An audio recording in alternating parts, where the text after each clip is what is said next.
Pues estamos con Daniasa, que es nuestra invitada hoy para el archivo LGTBIQ+, vinculado un poco a la universidad.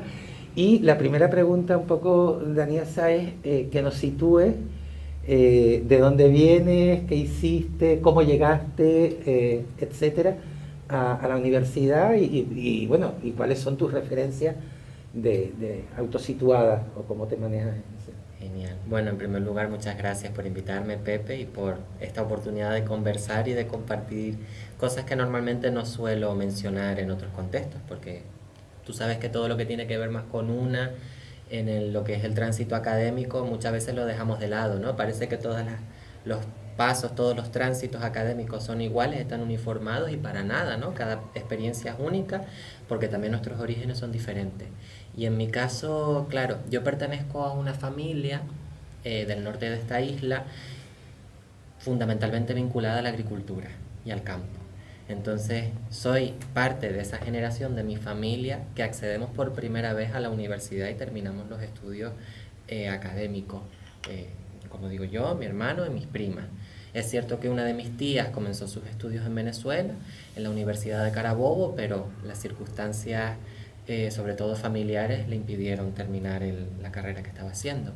Entonces, como tal, la primera generación de nuestra familia que dejamos de algún modo el campo y trabajar en las tomateras y la tierra y pasamos a un ámbito académico y por consecuencia también profesional distinto, es esta, en mi caso.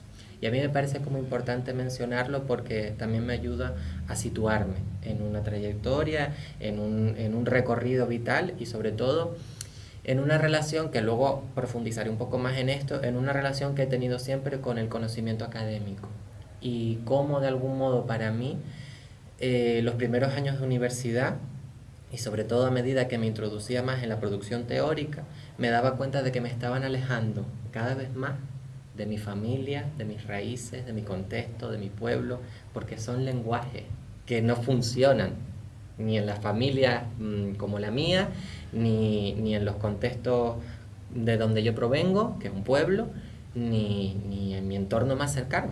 Entonces, eso también me hizo tomar una decisión para, de algún modo, empaparme, por supuesto, de todo lo que son conocimientos y contenidos y formas y metodologías de producir este conocimiento, pero intentando, de algún modo, no reproducir como una lógica tan convencional, tan hegemónica, tan elitista en muchos sentidos en lo que respecta al conocimiento, que por supuesto lo que estaban logrando era alejarme de mi familia.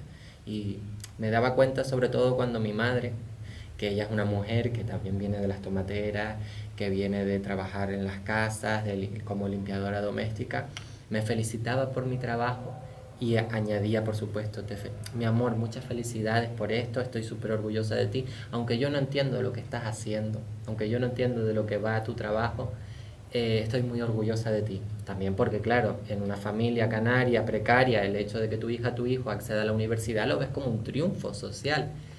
Pero a mí que mi madre y otras personas de mi familia, de mi entorno, me dijeran este tipo de comentarios de yo no sé de lo que estás haciendo, ni yo entiendo toda esa palabrería y todo eso que tú escribes, pero yo estoy muy orgullosa de ti. A mí eso me hizo pensar, conchale, aquí tengo que buscar la forma de seguir produciendo conocimiento y contenido, pero de una forma a lo mejor más llana.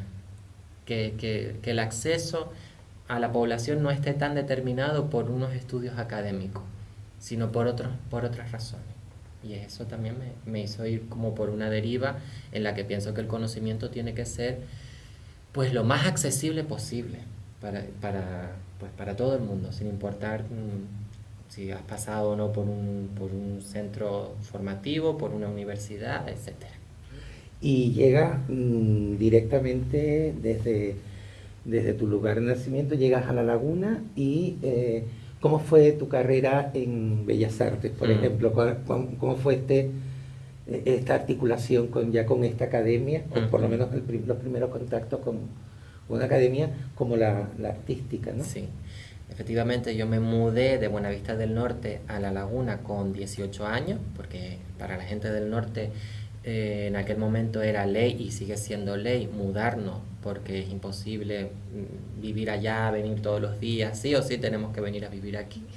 Y al menos en aquella época había como más posibilidad habitacional, que esto también tengo que decirlo, ¿no? Que ahora mismo hay mucha gente de mi entorno, de mi gente como yo hace 12 años, que están sencillamente apartando a un lado la posibilidad de estudiar en la universidad por todo lo que tiene que ver con la oferta habitacional que hay en La Laguna y la falta de oferta precisamente.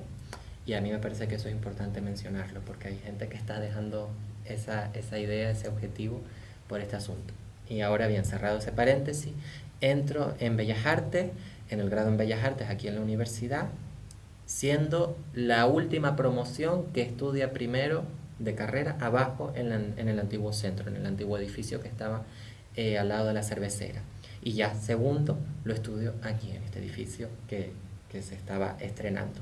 Y claro, para mí pasar por Bellas Artes también fue muy determinante la especialidad que yo escogí, porque Bellas Artes se divide en 4 especialidades, en 4 ámbitos, que son pintura, escultura, ilustración y arte contemporáneo. Y yo a partir del segundo curso, yo y todo el mundo, ya escogí el ámbito en el que quería especializarme, que fue arte contemporáneo. Y la verdad es que me alegro muchísimo de que esa fuera mi elección, porque ya no solamente en materia de contenidos y de enfoque, sino en lo que respecta al profesorado, puedo decir que fui muy afortunada de tener como ese acompañamiento del profesorado durante los 4 años que duró el grado, porque de algún modo tenía una visión de la práctica artística desde mi punto de vista muy diferente a como a lo mejor lo podían tener profesorado de otros ámbitos, que seguían pensando y como aferrándose a esa idea del arte como el artista que está en su torre de marfil, que crea desde su mundo y la sociedad lo puede entender o no. También con toda esta idea del arte clásico, de imitar a los antiguos, de la belleza sublime. Claro, esto en arte contemporáneo se cuestiona mucho, o en el ámbito del arte contemporáneo, o transdisciplinares, que también se llama así.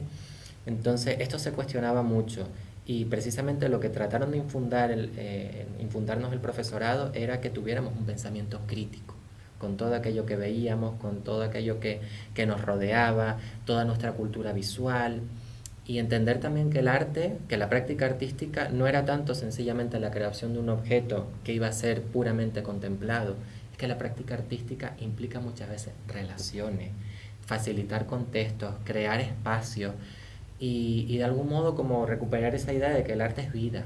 No es sencillamente crear objetos que van a estar en vitrinas o colocados en una pared o puestos en una peana, sino que implicaban procesos mucho más complejos a nivel social y a nivel relacional.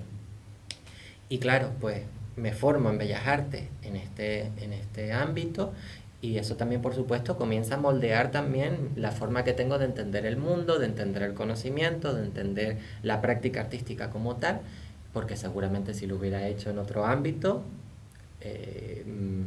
pues hubiera sido muy diferente seguramente mi visión de un montón de cosas, por lo que te estoy comentando de estas diferencias como en cuanto a los ámbitos. Y luego, por otra parte, el profesorado, tengo que agradecerle, y siempre se lo agradeceré, que de algún modo entendieran que no éramos sencillamente alumnado que iba a aprender una serie de técnicas artísticas, técnicas creativas o lo que fuera, o tecnológicas. Es que entendían y entendieron, y por eso la propuesta que se hace, y que no sé si se sigue haciendo, yo quiero pensar que sí, pero en aquel momento se hacía desde el profesorado, era: ustedes tienen que insertarse en el panorama, en el circuito artístico. Y esto tienen como que tenerlo súper en cuenta y muy presente, porque de algún modo, si no se insertan en esa red que hay en Tenerife y en Canarias, o a nivel más estatal, como lo quieras ver, que implica la producción artística, nunca de algún modo van a lograr formarse como artistas, como tal.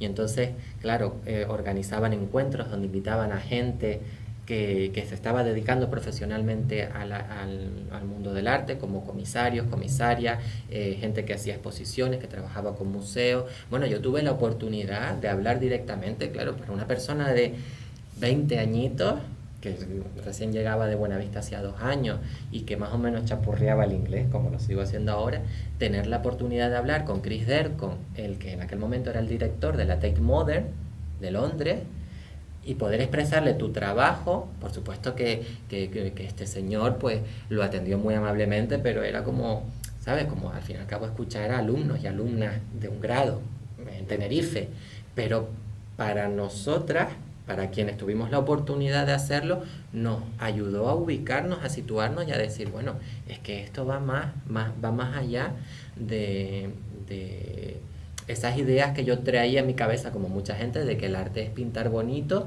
y que la gente te diga, ay, qué bonito quedó, ¿no? O felicidades, que bien lo hiciste. Es como otra serie de cuestiones. Ahora voy a comentarte una cosa que me interesaría que desarrollaras, porque yo creo que a veces son asignaturas, pero en realidad tú le has dado a esas asignaturas una perspectiva completamente no solo nueva, sino necesaria y fundamental para lo que vamos a hablar ahora, ¿no? El trabajo de fin de grado y el trabajo de fin de máster tuyo se convirtieron, el trabajo de fin de grado en una especie de práctica, entre líneas, ¿no?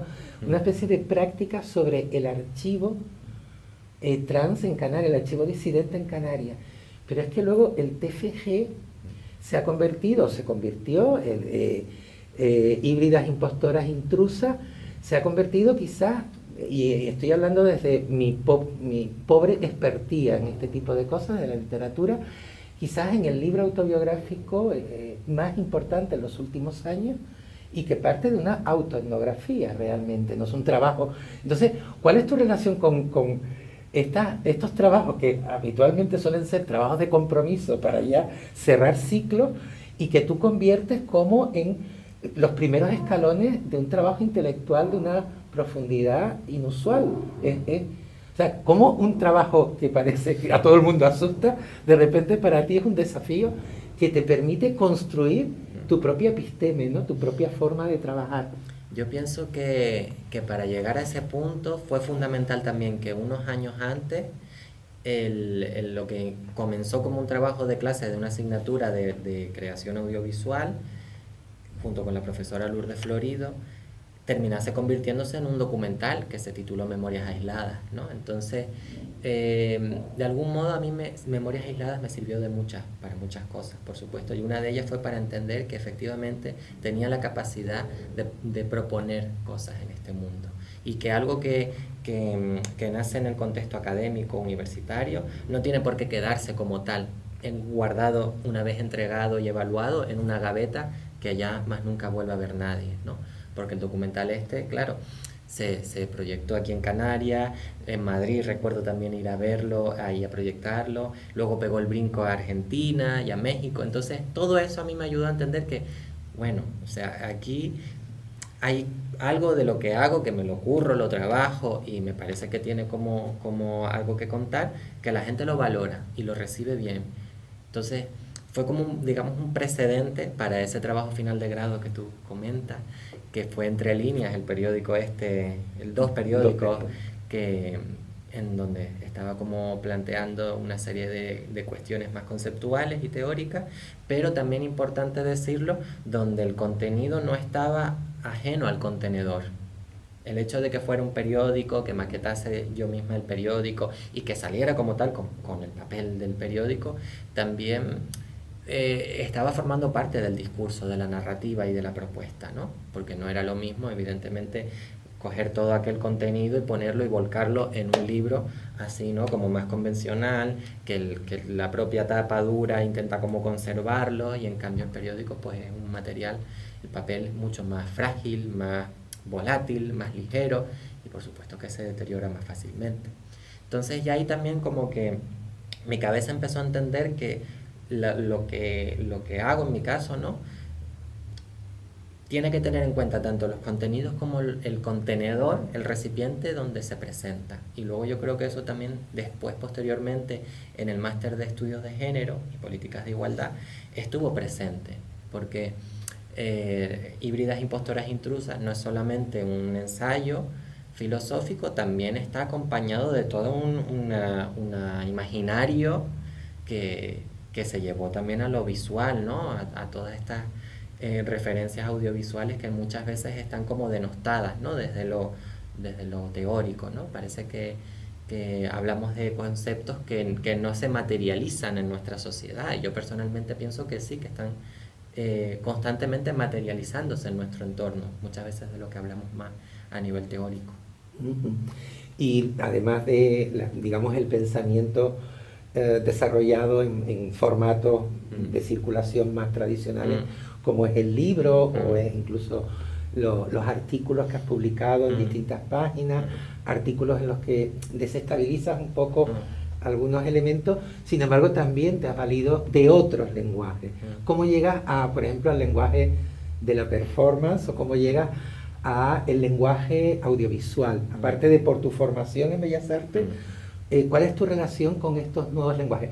¿Qué no tienen los lenguajes tradicionales de divulgación que sí tiene la performance, por ejemplo, para que sea más, para que sea un instrumento para tu pensamiento? Claro, yo pienso también ahora escuchándote y en esta conversación que en mi caso todo lo que tiene que ver con la performatividad no solamente era un contenido y un aprendizaje académico, que por supuesto lo fue, muy de soslayo, porque ni siquiera no teníamos no sé si ahora en el currículum aparece, pero en aquel momento, entre 2012 y 2017, no existía en Bellas Artes una asignatura ni contenidos específicos sobre performatividad. Entonces, una más o menos si le interesaba, pues el profesorado te daba referencias, ¿no? Y te tocaba a ti aprender y empaparte y conocer. Pero es verdad, yo ahora pensando que la performatividad en aquel momento estaba muy vinculada a los entornos activistas. Y yo no puedo negar que paralelamente, a partir de 2012, durante varios años, prácticamente hasta final de esta década, hasta 2020, estoy muy vinculada con centros sociales ocupados, con casas ocupas, con espacios alternativos donde también se daban pues unos circuitos de prácticas culturales, artísticas, de pensamiento crítico, social, etcétera, donde la performatividad y el cuerpo ocupaban un lugar importante. Bueno, precisamente me acuerdo de que fue uno de esos lugares donde te conocí por primera vez, aquí justo arriba en la Curva de Gracia, en la antigua Casa Ocupa Centro Social Ocupado La Tabona, que llevaste la obra de teatro Los Mariones, y me acuerdo perfectamente, ¿no? De entender cómo el cuerpo ya estaba de algún modo también en mi cabeza, ocupando un lugar que hasta entonces no ocupaba, ¿no? Como un espacio de representación, como lugar de reivindicación, por supuesto compartiendo con mi compañera Magda Piñeiro en aquel momento que comenzaba con Stop Gordofobia, también entendiendo, ¿no? El cuerpo como un discurso político, como un territorio, como una trinchera, bueno, en fin, como un montón de cosas, ¿no? A nivel político. Y luego es verdad que no sé si recordarás esa otra performance que se hizo en las puertas del antiguo Museo de la Naturaleza y el Hombre, que lo organizaron entre otras compañeras Erika Ravelo, que también estaba haciendo Bellas Artes en aquel momento, en donde un grupo de activistas feministas pues se colocan delante y hacen como que rompen aguas y les cae sangre de entre las piernas, y el lema era: nosotras parimos la historia, nosotras también parimos la historia. Y me parece importante mencionarlo porque ese acto performativo completamente, y que no surge desde Bellas Artes, ni desde una academia, ni desde una galería, sino que surge de un grupo activista feminista, y del cual hay registros audiovisuales y algo de hemeroteca por ahí, de algún modo como que propició lo que después sucedió con la institución, porque la institución estaba muy reacia a cambiar su nombre, y de algún modo ante la presión social, ante lo que estaba sucediendo, pues desde mi punto de vista tuvo que ceder. Y me parece importante no solamente mencionarlo un poco para que tengamos para que exista un poco de nociones de este tema, sino también porque forman parte de mi propia vivencia. Yo estaba súper vinculada con estos grupos, con estas prácticas, con estas iniciativas y estuve ahí durante muchos años al pie del cañón junto con otras muchas compañeras que utilizábamos el cuerpo pues para plantear una serie como de discursos o facilitar, como decía al principio, espacios donde las relaciones sociales se transformen, en fin, entender que el cuerpo era también como un espacio de creatividad y con un potencial a nivel artístico, performativo, conceptual, increíble. Una cosa que me ha llamado mucho la atención de tu trayectoria, porque en gran medida he estado siempre vigilándola y vigilándola, no, siempre al lado y acompañándola de alguna manera. Para mí ha sido muy importante un devenir, me gusta mucho esa palabra, un devenir de todo este trabajo, tanto audiovisual como performativo, como de reflexión crítica, etcétera, cuando de repente coinciden yo creo que son dos de los núcleos fundamentales de tu trabajo, que se respiran todos, pero que ahora mismo están desarrollándose de manera muy activa. Por un lado, la relación con el archivo autosituado de Canarias, ¿no? Es decir, cuando rescatabas las historias de estas personas disidentes sexogenéricas, en realidad estabas también como construyendo no solo una genealogía, sino tu genealogía también. Había un elemento de archivo autosituado, por llamarlo de alguna manera, ¿no? Pero por otro lado, le has introducido también en esta especie de arqueología o de arqueogenealogía, has introducido una mirada que viene desde la decolonialidad más crítica, no de la decolonialidad académica, sino la decolonialidad en la que el activismo y la academia discuten, trabajan, crean espacios comunes e incluso espacios seguros de trabajo. ¿Cómo va cómo has unido esos dos elementos? O sea, cuando llegas a ver que ese archivo autosituado, realmente la clave de lectura esencial era precisamente desde una mirada descolonizadora o anticolonial. Yo pienso que, si bien es cierto, no conozco todo lo que tiene que ver con los discursos decoloniales y con la teoría decolonial hasta finales de la década pasada, cuando precisamente coincido con una serie de autorías y de personas a las que quiero muchísimo, como son Larisa Pérez Flores o Pablo Esteves Hernández, que más o menos nos conocemos en 2018, 2019. Si bien es cierto que hasta ese entonces no estaba tan familiarizada con esta teoría como tal, con esta corriente de pensamiento, ya de antes, precisamente participar en todos estos espacios que te comentaba ahora mismo, aquí en La Laguna, el Centro Social Ocupado Taucho, que tampoco existe ya en Santa Cruz, o la Casa en la Orotava, que este espacio sí sigue existiendo, ya de algún modo estaban como permitiéndome que me empapase de una propuesta, de una tendencia social que en Canarias tiene muchísimo recorrido y trayectoria, que es colocar precisamente a Canarias en el centro del pensamiento, porque pertenecemos a un territorio con sus propias circunstancias, con sus características, con sus problemáticas, y que de algún modo, si no las atendemos, seguiremos reproduciendo pues discursos o esquemas mentales, esquemas cognitivos, que no están aterrizados en el territorio. Entonces, claro, todo ese activismo de base, esos fanzines, esos documentales, esas charlas, esas jornadas que hicimos durante años, a mí me permitieron entender que lo que respecta a Canarias, por ejemplo, con respecto al archivo, o con lo teórico, o con el conocimiento, tenían que ocupar un lugar trascendental, al menos desde mi propuesta y desde lo que yo hago. Por supuesto, no se trata de mirar las cosas como si fueras, ¿no?, como un burro que tiene aquí y no ves nada más, ¿no? Evidentemente Canarias pertenece a un contexto mayor y a un entorno mayor, pero de algún modo siempre como partiendo de ahí, ¿no?, de esa idea de que el conocimiento debe estar, desde mi punto de vista, lo más situado posible, y para ello, pues, evidentemente Canarias es el lugar de origen. Y ahora, además precisamente de ese trabajo con el archivo, llevas algunos años también explorando la mal nombrada cultura popular, ¿no? La mal Sí, nombrada cultura sí. popular, con toda esa serie de, digamos, de prejuicios que hay con Mm, respecto a mm, esa unión de cultura popular, y en especial además en otra que está también muy denostada porque está muy cosificada, que es el folclore. mm.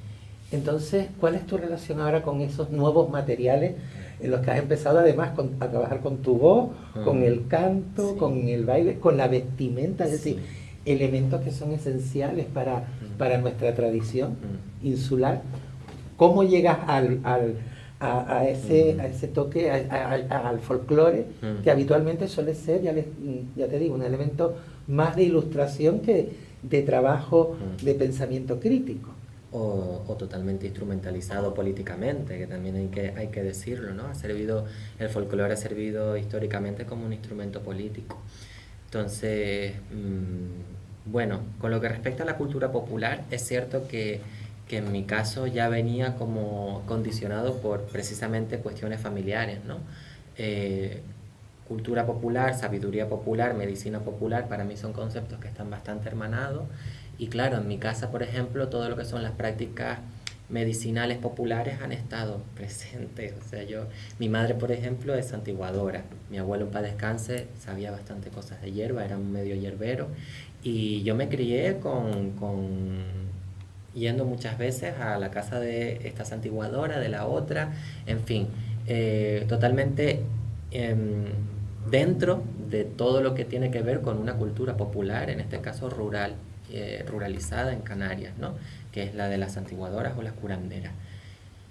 Claro, eso ya te pone como en un lugar de base, de origen, que en mi caso le otorga mucho valor, porque fueron y son prácticas que formaron parte de mi crianza, de mi aprendizaje, de la persona que soy a día de hoy.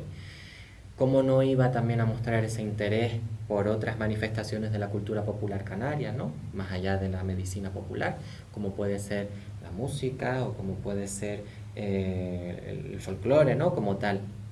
Era como algo totalmente, pues, inevitable. Además, pienso que, claro, en mi experiencia particular, todo lo que tiene que ver con lo canario siempre ha estado condicionado por mi identidad, por mi expresión de género y por este cuerpo que tengo. ¿Por qué? Porque, bueno, precisamente el sexilio ha sido como una práctica históricamente recurrente para muchas personas como yo en este territorio, que lo vemos por ejemplo con las biografías de Carla Antonelli, de Roberta Marrero, en paz descanse, de Silvia, una señora transexual que emigró a Barcelona, y así un montón más de referentes que a lo largo de tantas décadas se vieron obligadas, ¿no?, a abandonar este territorio por culpa de la discriminación, de la incomprensión y del rechazo.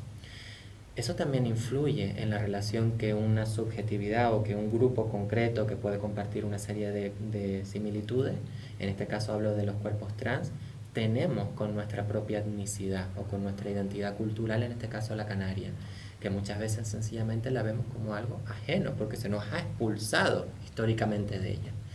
Entonces para mí también el introducirme en este mundo del folclore no solamente ha sido desde un interés particular, desde un interés antropológico, que por supuesto que lo tengo, también me ha servido para reconciliarme con muchas cuestiones que tienen que ver con mi identidad cultural o con mi etnicidad. Y por supuesto, como decía al principio, siempre manteniendo una mirada crítica, porque evidentemente es un mundo, es un contexto en donde se siguen reproduciendo lógicas que ya deberían estar superadas, donde por ejemplo la misoginia todavía hace acto de presencia, a veces la homofobia, el racismo. Entonces, por supuesto que eso no quita lo que yo también suelo decir, que históricamente el folclore y todo lo que es la tradición en Canarias también ha sido un lugar de resistencias, de disidencias y de reivindicaciones, de muchos estilos además. Entonces, bueno, siempre con esa mirada crítica que al menos a mí me permite como no perder de vista el lugar que estoy ocupando de momento. Vale, y ahora la última pregunta, que es una pregunta muy sencilla y yo creo que puede ayudar a mucha gente. si tuvieras que dar 2 o 3 nombres de autoras, o 2 o 3 nombres de activismos, o 2 o 3 nombres de fenómenos, de cuestiones que tú dirías, mira, esto te puede ayudar un poco a encauzar o a leerte, o a cambiar de rumbo, ¿cuáles serían? O sea, siendo los tuyos, pero también si consideras que a lo largo de todos estos años pueden ayudar. Bueno, pues ya les comenté antes, ¿no? Principalmente a Larisa Pérez Flores, a Pablo Esteves Hernández, que estudian un poco todo lo que tiene que ver con Canarias y con fenómenos en Canarias desde esa mirada decolonial, desde la filosofía y la antropología, respectivamente. Por supuesto, tu trabajo, Pepe, también me parece como importantísimo tenerlo presente en este mapeado de referencias que son como lucecitas en el camino. Luego también hablaría del trabajo de Marina Barreto Vargas, que tiene como también estudios desde la antropología que han como planteado otras visiones sobre fenómenos en Canarias, como por ejemplo el carnaval, que me parece también como sucede con el folclore, que pensamos que es una fiesta sin más, y no, cuidado, es que entraña un montón de cuestiones. Y precisamente hablando del folclore, que era esto último de lo que estábamos hablando, para mí leer, y aparte de leer, conocer a Manuel Lorenzo Perera, pues toda la bibliografía que tiene este autor respecto al folclore, desde esa mirada no tan convencional. Por ejemplo, me viene a la cabeza El folclore maldito de las Islas Canarias, de Manuel Lorenzo Perera. Bueno, obra fundamental un poco para precisamente como entender que, como por ejemplo la tesis doctoral de Marina Barreto con el carnaval, que folclore no son, en Canarias, no son sencillamente esa imagen a lo mejor más estereotipada que nos venden o que consumimos a través de redes sociales o televisión, sino que son fenómenos sociológicos y antropológicos de un calado social y de una profundidad y de una complejidad muy interesante. Bueno, pues muchas gracias. Sí, esperemos que esto sirva para que la gente te conozca un poquitín más, claro que sí, lo que es la cajita de herramientas que has ido construyendo a lo largo de estos años. Gracias. Gracias, Pepe.